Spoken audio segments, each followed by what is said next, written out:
Lisa DeSalvia.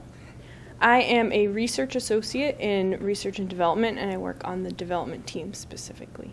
The clinical lab will receive patient samples and test for different illnesses, and I would develop the tests that the clinical lab uses.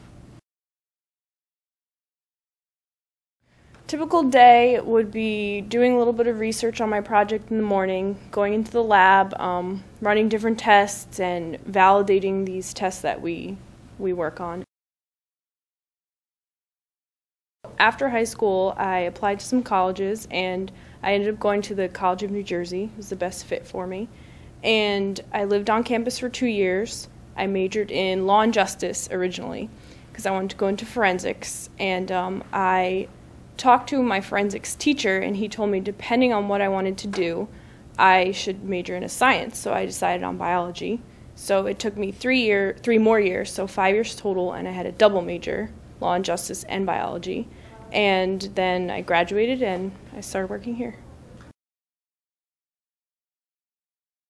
I think that you need to have good critical thinking skills because you could be in the lab doing an experiment over and over and you have no idea why it's not working. So you need to know if you need to change just a minor part or if you need to restart the entire experiment from the beginning, and also a good attention to detail, because not only in the lab do you need this, but when you're writing up your experiments after in the notebook, if you miss anything, you're never going to be able to repeat it.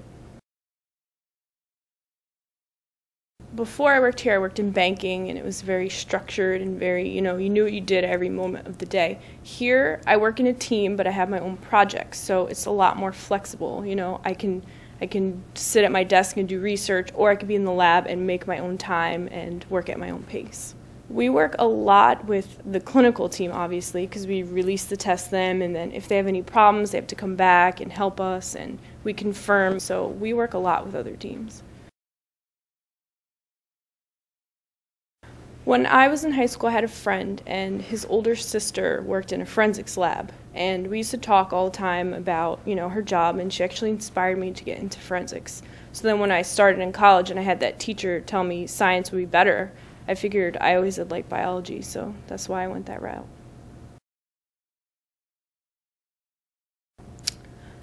It's definitely that it's a really good learning experience because you can take all the biology classes in college and do the labs there, but until you come in and actually learn the techniques and do it every day, you're not really, you need to learn that on the job, so that's my favorite part. Definitely go to college and get your degree, and don't get frustrated because it is hard sometimes to get a job right out of college, but you'll definitely find one, so just be patient.